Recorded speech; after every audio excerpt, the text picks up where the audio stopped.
салом алейкум бародарои азиз.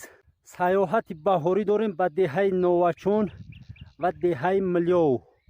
Айни ҳол дар даромадгоҳи деҳаи Новачон расидем. ҳамроҳи мо бошен. Мо сайёҳат мекунем дар кӯчаҳои деҳаи Новачон.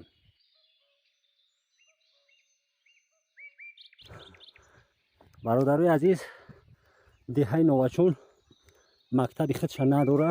мутаассифона агар доштам бошам барои 8-10 хоҷагӣ бигем ки муаллим бо намераса, баъд як талаба дар як синф, ним талаба дар як синф тоғрӣ намегира. талабот ба стандарти бигем маориф ҷавобгӯ нест. фикр мекунем ки талабаҳо ҳамин хонандаҳои деҳаи Новачон ба деҳаи Порора мераванд. деҳаи Миллёв, бахшиш, деҳаи Миллёв мераванд. инҷа дӯстои азиз маркази деҳаи Новачон ай.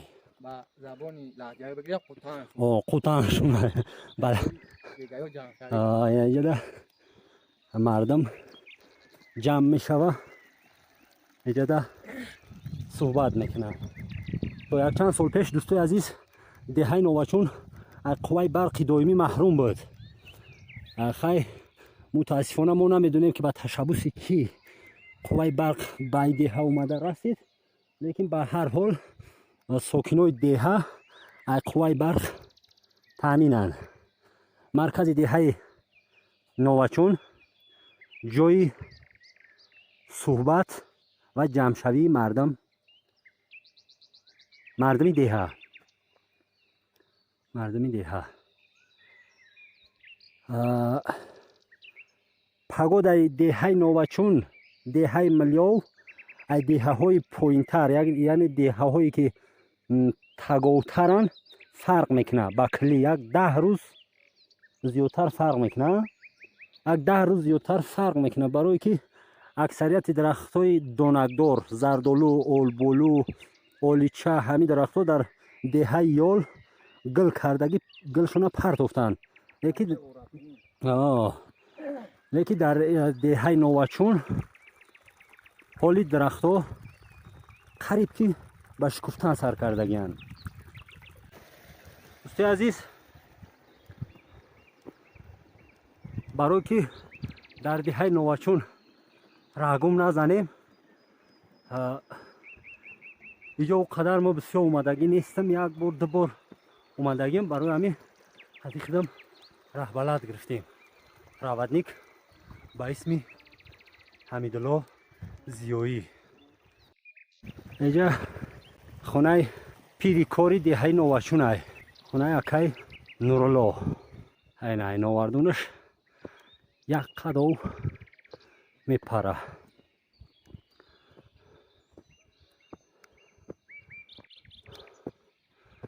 Този пирикор. Хуби тенҷи. Мардум меҳмоннавози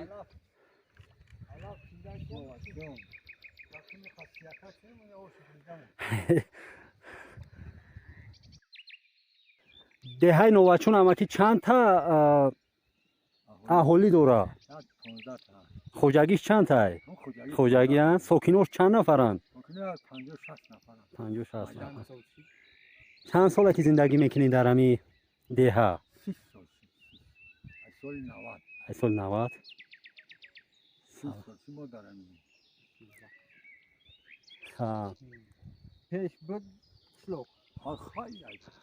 ай кадом соло ба ёд дорӣ ами дар деҳаи Новачон зиндагӣ мекардагӣ одаморо? ман вақт инамиҷа таваллуд шудам соли 1946. дар ҳамин Новачон таваллуд шудам. ин ҳисоб. падар бобоат ҳам ҳамиҷа зиндагӣ кардагӣ? падар бобомон ҳамаша. ин даврои пеши Новачон аз новод ду кас омадия ҳамиҷаро аввал обод кардия. баъд ин мардум бо афғонистон гаштан ман чоё грезо. баъд ман бо деби самарқандш меган дабед. бануман ҳамин ду акав додар ай новои оне дашидем. аввал ҳамиҷа обод кардия. خلاص که اماکی دههای نووچون مودا معقول شید. دههای معقول است. деҳа маъқул шид. بالا باشی کرک کار کنی ها. نه آفرین. تماشا کردیم 75 داره 75 ساله ها. آفرین. محنتات دیدیم ما اونجا تماشا کردیم. آفرین. های تماشابینان عزیز، بابای نورالله بود رئیس محله دهه نووچون، پیری کار. خب صحبت کرد امروز ما با ما را دوام میتیم طرف چشمه میریم تماشا میکنیم چشمه را. سراوی دهه نووچون. سلامت باشی امکی. مال زنده باشی. خب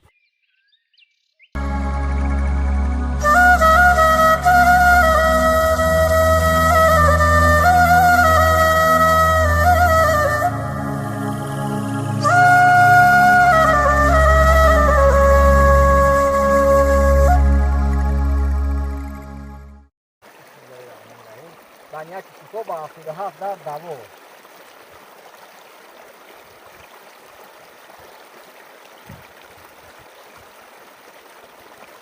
آبی تازه قندواری شیرینه بی شکر.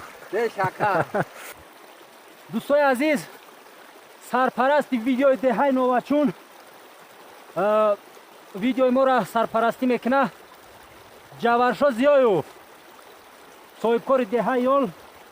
سرپرستی ویدیوی امروزه ما دهه نووچون است.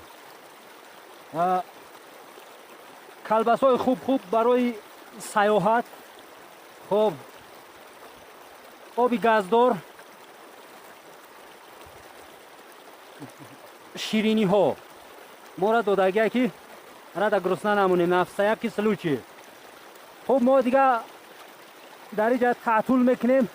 در آب دهه نووچون نون صاف قشلاقی را تر میکنیم میخوریم.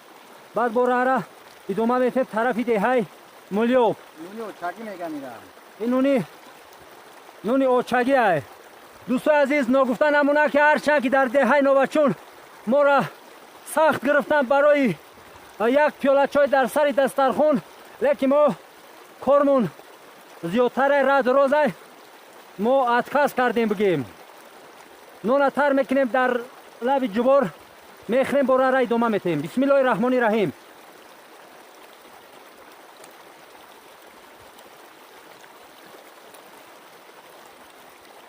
یگان نمود اوقات، یگان نمود بلوده که وایما میکنن در هر رستوران و در هر خونه ها. یگان توش با نون ساده، نون عادی و آبی جاری صافی دهه ها با چشمه ها نمیبروید.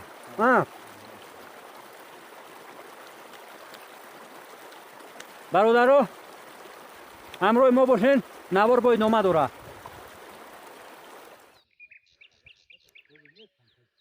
قشقورک چگینه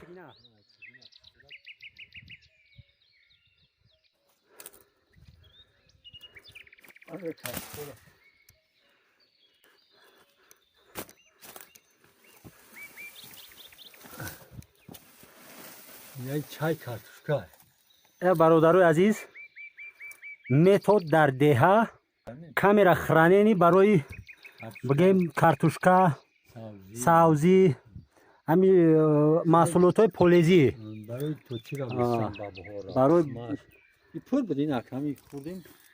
هر شاشه خوبه خیلی خالی شدن ما بودم. تماشابینان عزیز دیدین که خیلی اصول داره مردم دهه که خلادل نه که این اصول با فکرم که ای تمام نمود تکنولوژی حاضره ده خوب نگاه میداره حالتی. ما اکتبر نویبر بود چون دیمش یه توضیح را استوگی هست اینه.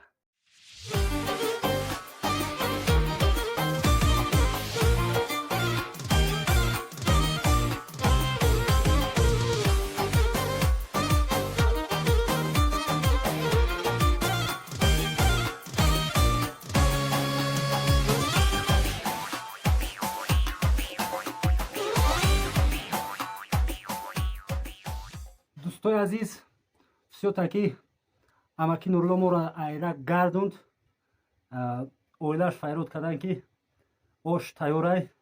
Дига мо ҳам рост дига форид гаштем омадем дар сари дастархон оша мехӯрем. иншоалло ки давом мекунем, баъд бо раҳра давом медиҳем. оши тупара хӯрдем хонаи бобои нурлода. бисёр ки базур айра гардонданмон. оша задем, шаймун нестем ай гаштагимон. оша задем янга тарбия кад оши ба маза. меброем раҳсипор мешем тарафи деҳаи милёб. тарафи деҳаи милёб раҳсипор мешем. боз деҳаи милёб барои шумо навор мекунем. чӣ хеле ки бобои нурло нақл кард, дар деҳаи новачон хонандаҳои мактаб аз синфи 1 сар карда то синфи 11 15 нафар зиёд 15 нафар зиёд хонанда дора ва ба ҳами пиёдара бигем, ҳами пиёдараҳ қати ба тарафи деҳаи милёв дар ҳама фасли сол хонданӣ мераванд мактаби деҳаи милёв. хоб чӣ фасли сармо боша, чӣ боронгариё боша, ба ҳамаи ҳамин нигоҳ накарда мераванд мехонанд.